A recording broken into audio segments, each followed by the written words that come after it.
again, another silver lining. Celtics won this game as well. But the play in this game was just not up to par for the Boston Celtics. There was a lot of shot chucking. We've talked about the Celtics shot chucking a lot this season, where, yes, the Celtics want to take a high volume of threes. They just do. That's what their philosophy is. There are a lot of shooters on the team. That's Joe Mazzulla ball, as it's been termed in the past. But what the Celtics want to do with those high volume amount of threes is take good threes. And really what that means is you're going downhill aggressively, collapsing a defense, forcing a defense to help, forcing a defense to make decisions between two guys, creating yourself options, whether it's Jason Tatum, Jaylen Brown, whoever it is at the rim, and then on the perimeter, you're passing the ball out and then you're kicking it around the perimeter to get the best shot, whether that's off the first pass, that pass out, or the hockey assist from there. And you're skipping it around, you're making that extra pass. The Celtics, that's when they're creating their highest quality of threes and their highest quality of looks on the night. That's what the Celtics are best at doing. That's what they were best at doing all season last year. What's so frustrating is this season, it feels like the Celtics are less inclined to do that. And what they're more inclined to do is just jack off the catch, jack off the dribble. That's what the Celtics want to do. They dribble up the floor. Oh, one pass, three, goodbye. And we've talked about it. It is annoying. It's annoying to see because when this team is running as a collective unit and as a cohesive unit and they're attacking downhill and doing what they need to do in order to create those high quality looks, they decide to create lower quality looks by the shots they're taking off of simple decisions like, oh, one pass, boom, shooting it. That's not what the Celtics need. No drive, shooting it. 8 seconds or less, shoot it. We don't need to see that out of the Celtics.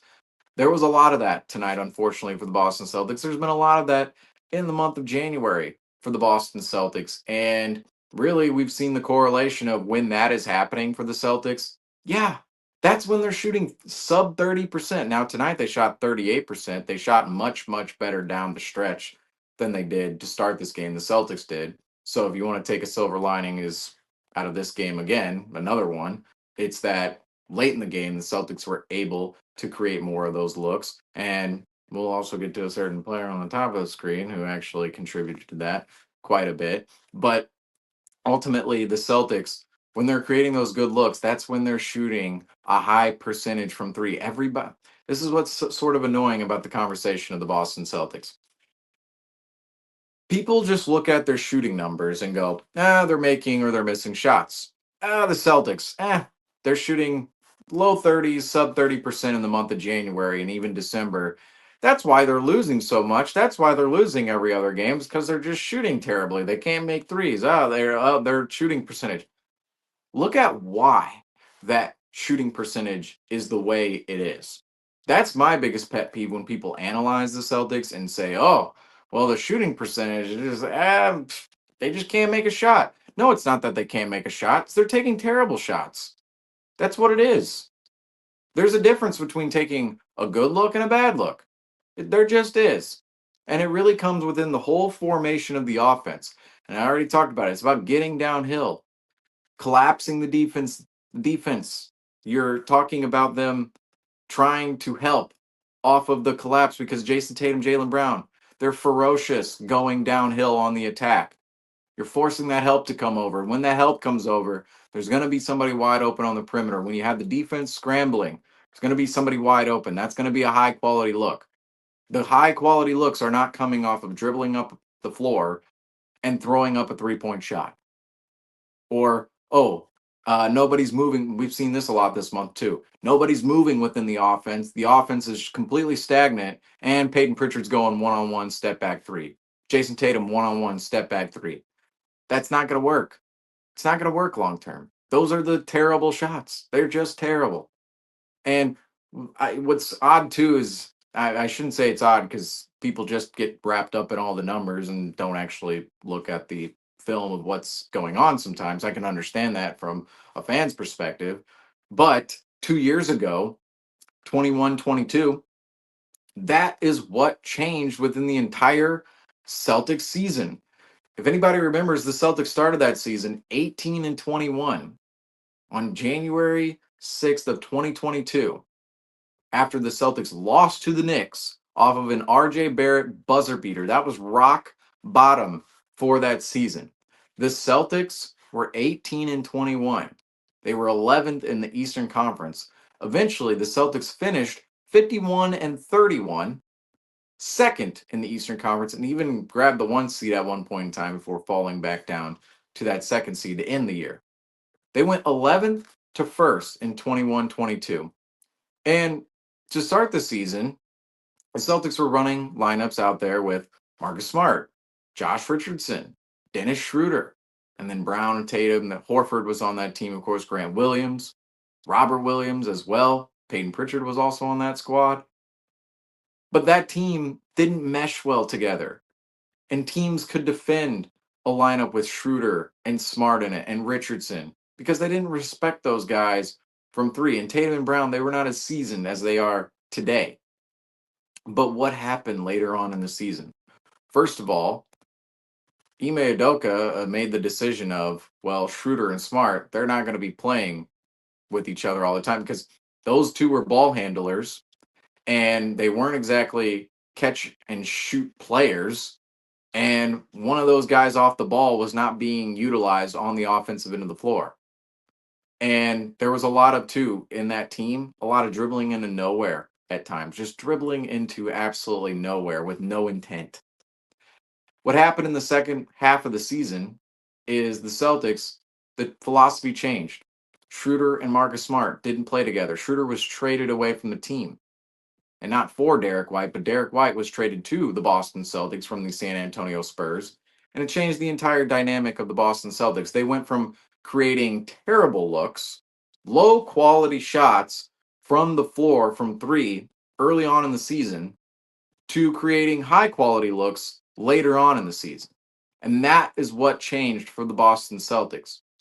The offense changed. It was Tatum, Brown heading downhill. You have White off the catch. You see, White is still around today. It's what he does it well. We've seen him do it well. And he was part of that squad, and he was a great off-ball player.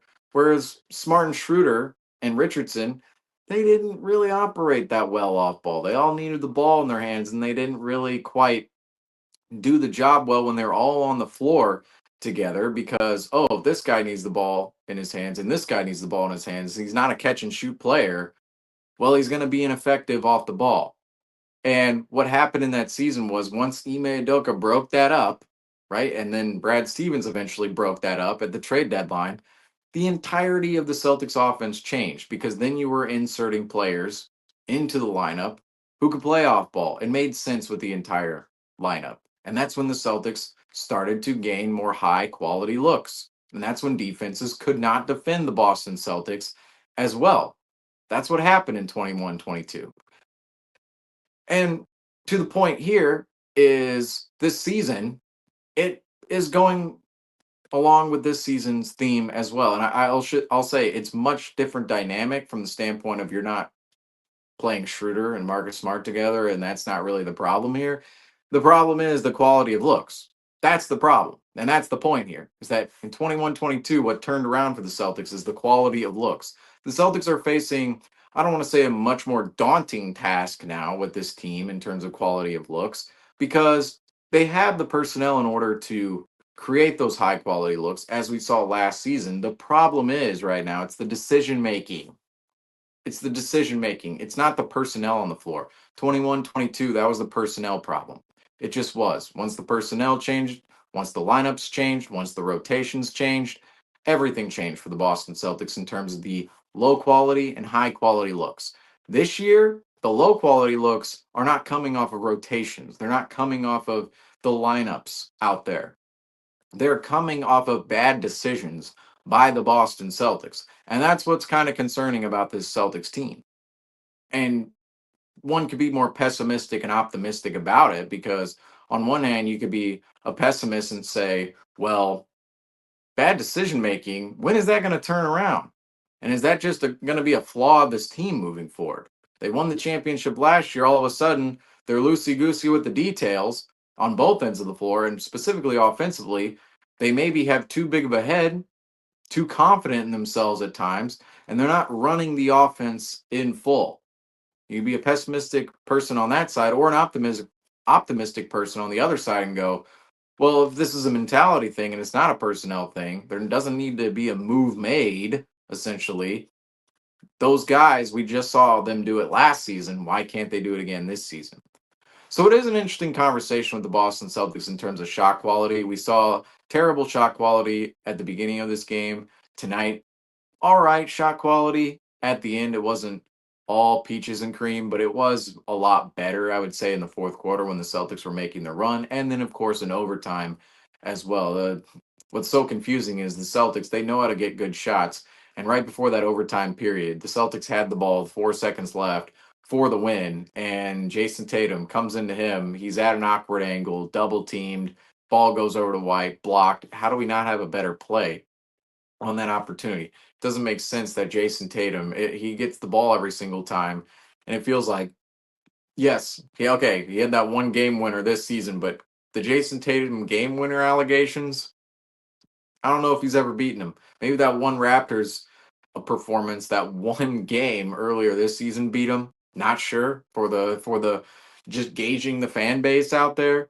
But it feels like every time Tatum gets the ball anywhere in the mid range, whether it's on the high post, whether it's in the short corner, if it's in either of those spots with the game on the line, it feels like Jason Tatum is always going to end up with the most awkward opportunity, the awkward shot, the most awkward shot that he can. And that's what happened with the Boston Celtics tonight. And it goes along with the shot quality and the shot opportunity as well.